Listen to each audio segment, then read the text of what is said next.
Estamos en contacto en este momento con el contador Luis Herrera, docente de la Universidad Nacional de La Rioja, sede Aymogasta, y también un profesional que integra el estudio Quijano y Asociados. Contador Luis Herrera, Yair Albarracín y Analía Yoma, los saludamos desde Radio La Red de La Rioja. Buen día.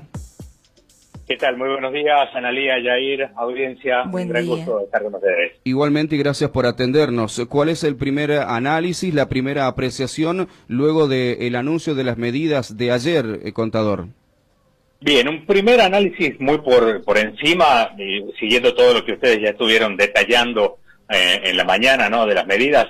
En principio, bueno, nada nuevo, ¿sí? Es como que ayer, mientras escuchábamos los anuncios del ministro Caputo, no había sorpresas, es decir, si bien había algunas precisiones, pero no había nada distinto de lo que ya venía diciendo el presidente en su discurso inaugural y también en los últimos días de campaña, ¿no? Entonces, desde ese punto de vista, no sorprenden la gran mayoría de las medidas.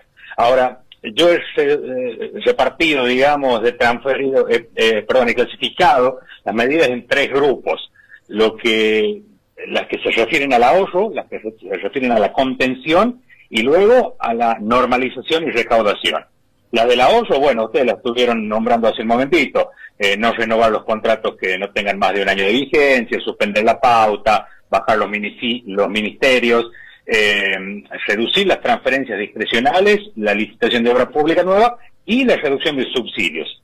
Esto, ¿cuál es el efecto inmediato que va a tener y en lo cual a nosotros, y sobre todo a nuestros oyentes, les va a interesar? En principio, la reducción de subsidios a la energía es lo que más se va a sentir en el bolsillo, ¿no? Esto se está previendo para el mes de febrero del año que viene, si bien se esperaba, pero bueno, ahora ya es concreto, ya hay una medida concreta que se va a empezar a sentir en los próximos meses.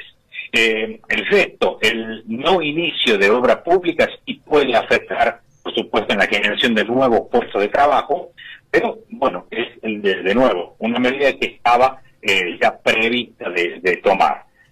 Por ahora no hacemos el análisis si es buena o mala, pero no son sorpresivas estas medidas de ahorro. Sí fue un poco más novedoso las medidas de contención, es decir, esto de mantener los planes para ofrecer trabajo y aumentarlas, ¿no? Por ejemplo, la AUH duplicarla y la alimentar un 50% más, son las medidas que, bueno, tienden a que estos meses que van a ser duros, las personas que cobran estos beneficios, la población más vulnerable, por otro lado, bueno, no vean afectado tanto la merma de su poder adquisitivo. Y por último, las medidas de normalización y también para recaudar, es la de sincerar el dólar oficial a 800, esto también algo que ya se venía viendo en los últimos días. Inclusive, si vemos, por ejemplo, la cotización del dólar blue, no ha sufrido un aumento grande entre antes y después de las medidas. Esto ya estaba descontado en el precio, por lo tanto, no ha tenido un efecto grande en lo que es la cotización del dólar informal, del dólar blue. Como así tampoco el gobierno espera, y creo que esta fue la intención, de que no pegue en aumentos que ya se han venido dando en estos últimos días.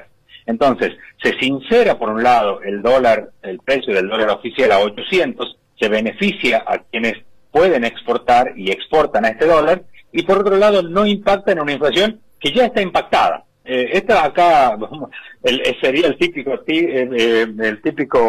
dicho, que le hace una mancha más al tigre, ¿no? Bueno, ya había aumentos en los últimos días, entonces que ya estaban descontando este dólar a 800.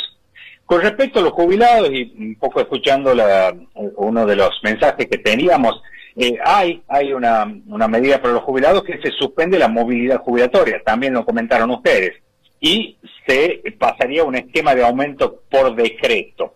Si bien formalmente esto tiene un efecto, en los hechos venía dándose de esta misma manera, porque fíjese que la movilidad jubilatoria no estaba alcanzando y estaba haciendo al contrario, venía por detrás de la inflación. Entonces, por decreto, el gobierno de Alberto Fernández estaba dando bonos o extras a quienes cobraban la mínima. Bueno, ahora básicamente lo que va a pasar es, los aumentos se van a dar por decreto, que dicho de otra manera es sincerar lo que se venía haciendo hasta este momento. Bien. Y que por otro lado las jubilaciones más altas no estaban recibiendo esos bonos, ¿no?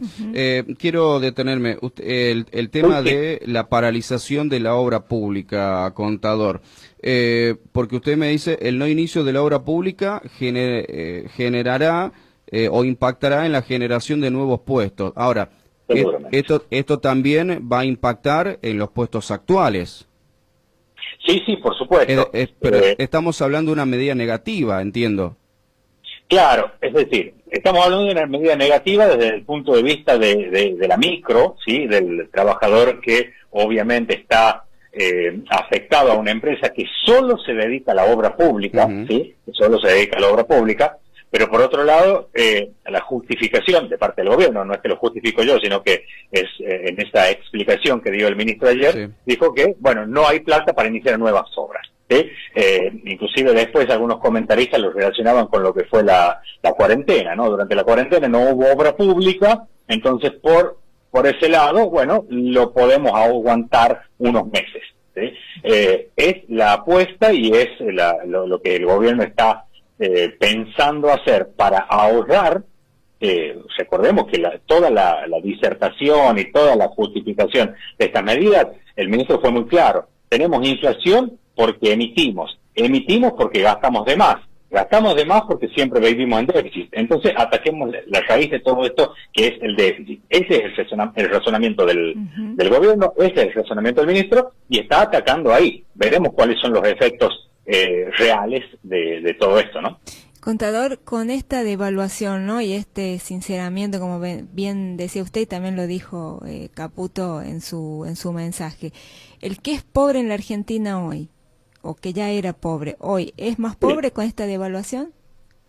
Mire, le vuelvo a decir, ya estábamos en una situación bastante complicada. Veníamos en un auto a 190 y aceleramos a 210. Es decir, estábamos en riesgo de chocar antes, seguimos en riesgo de chocar ahora. No estamos en una situación mejor desde ningún punto de vista. El punto es que no sé si estamos mucho peor, ¿no? Y esto ahí sí es una apreciación personal. No sé si estamos mucho peor de lo que ya estábamos. Sí, evidentemente no estamos mejor y no vamos a estar mejor en estos cuatro meses, ¿no? Es decir, acá la cuestión va a ser este impacto en quienes están en el empleo de la obra pública y sobre todo en quienes van a recibir de lleno el impacto de las tarifas. Ahí es donde se va a sentir fuerte esta nueva pobreza o este impacto fuerte en la pobreza. Y en los alimentos, que ya vienen subiendo. Claro, pero eso es lo que decía hace un momentito. Hubo aumentos, ¿sí?, que ya se fueron anticipando a todo esto. Entonces, no ha cambiado demasiado con estas medidas en particular. Ya estábamos acostumbrados, lo que no quiere decir que sea bueno tampoco, a estos aumentos de alimentos caros. Es decir, no va a bajar la inflación en este mes ni en el que viene. De hecho, ya se prevé un promedio de 20% para los próximos 3 meses. Entonces, de cada mes, ¿no? No en total, sino cada mes con un 20%. Yo creo que el gobierno jugó un poco a eso, que venimos ya en una situación bastante complicada y este efecto no se va a sentir tanto porque estamos tan mal que no nos va a doler tanto, ¿sí? Reitero, no lo estoy justificando, estoy tratando de entender el razonamiento de todo esto, ¿no? Y una cosita que no la escuché nombrar, pero que también se habló, es una moratoria impositiva y un blanqueo de capitales. ¿Sí? Esto es típico, siempre pasa en estos casos, se hace una moratoria, veremos si hay una reducción de intereses o alguna, además de cuotas, sino que además se reduzca realmente la deuda para aquellos comerciantes industriales que vienen bastante golpeados, y por otro lado una posibilidad de blanquear capitales, lo cual podría, y lo digo en potencial, podría generar llegada de capitales que estaban en negro, que estaban en el exterior, etcétera, para la Argentina. Veremos cómo funciona, ya se hizo en todos los gobiernos, vamos a ver cómo se ve. Y otro de los temas es que se liberaron las importaciones. Sí, es decir, ojo, no es que se liberaron desde el punto de vista de precios, se liberaron desde un punto de vista más burocrático. ¿Qué dijo el ministro? Se eliminan las siglas, el que quiera importar, que importe lo que sea. Ahora, supongamos, yo traigo un producto importado, ¿voy a tener demanda para que me lo compren? No lo sé. ¿Sí? Esto apunta más a que las empresas que necesiten insumos importados para su producción local, que son varias, lo puedan hacer sin demasiado trámite. Ahora, si yo voy a pensar esto como que se liberan las importaciones y voy a poder traer bienes lujosos, no sé, termos Stanley, iPhone o whisky, sí, lo puedo hacer. Ahora, si voy a tener demanda aquí para poder vender ese tipo de bienes suntuosos, lujosos, eso ya es otra cosa, no creo que esté el país para eso. Entonces no me haría tanto problema por esta liberación de las importaciones en ese rubro, ¿no? Bien. ¿Y la actividad económica entonces en los próximos meses podría bajar? Totalmente.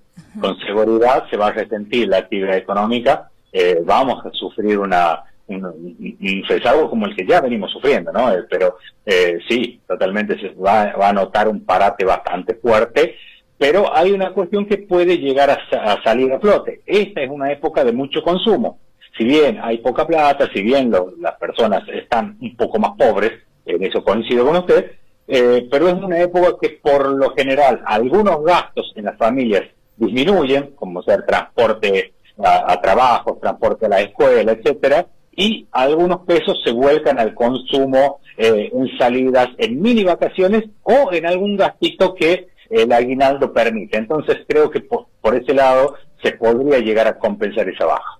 Bien, y para que se entienda así pedagógica y didácticamente, ¿qué significa esto de dejar de emitir dinero? ¿Qué impacto tiene eso en la economía? Bueno, el impacto va a ser muy fuerte si realmente se cumple con esto, aunque no va a ser automático. ¿Por qué? Porque va a permitir que haya menos pesos circulando en la economía. Y esto, de por sí, al tener una merma en la cantidad de billetes, en la cantidad de peso, en la cantidad de papel que hay en la economía, tendería a que el peso recupere poder adquisitivo como cualquier bien que se torna escaso. Si hay pocos pesos, bueno, van a recuperar su papel. Esto fue la causa de la inflación, sobre todo agravada luego de la cuarentena, la pandemia del 2020, ¿no? Bien. Contador, yo le voy a leer un mensaje con mucho respeto por parte de un oyente. Usted me dice si quiere responder o no, pero incluso sí, me parece, incluso hasta con una cuestión de respeto, prefiero leérselo ahora y no ya después que salga del aire. Mensaje de un oyente, a ver, uno dice: buenos días, las medidas tenemos que analizar desde una mirada humana y social. Analizando solo números desde un Excel demuestra muy poca sensibilidad. Y el otro oyente dice: ¿cómo justifica el contador? Bien. Bueno, la primera aclaración que dice, y le agradezco la interacción, que eso es lo bueno, porque a todos nos hace aprender, interactuar con otros. Ojo, lo dije desde el principio, no estoy justificando, estoy tratando de entender cuál fue la lógica detrás de estas medidas. Que hay algunas que yo, como personalmente usuario, preferiría que no estén, sí, por supuesto. Por supuesto, no me gustan los impuestos, los aumentos de impuestos, y estas medidas tienen aumento de impuestos. Por supuesto, como consumidor, igual que el oyente, yo también voy a sufrir el aumento de las tarifas. Desde ese punto de vista es indefendible, ¿cierto? Desde el punto de vista de que no me gustaría pagar de más. Ahora, lo que estamos haciendo es tratar de entender hacia dónde va este gobierno, hacia dónde va. Y por otro lado, lo que decía al principio, no es nada distinto de lo que se venía proponiendo ya desde la campaña, ¿no? Contador, ¿te queda algo más? Sí, una más. Le quería preguntar si pudo ver qué tiene que ver con esto de modificar el impuesto a las ganancias o revertir el cobro del impuesto a las ganancias. ¿Pudo ver sobre eso? Sí, esto es una cuestión que se dio, como ustedes saben, el año pasado. El anterior ministro de Economía, el candidato Sergio Massa, había aumentado el piso de las personas que pagan el impuesto a las ganancias. Esto hizo que muchas personas dejen de pagar ese impuesto. Ahora, ¿cuál es la cuestión? Este impuesto es coparticipable, es decir, lo recauda la nación y luego lo distribuye a las provincias. Bueno, ¿qué se está proponiendo ahora? Volver al esquema anterior, que las personas que con sueldos altos vuelvan a pagar el impuesto a las ganancias, que lo recauda la nación, y que pueda volver a repartirse a las provincias.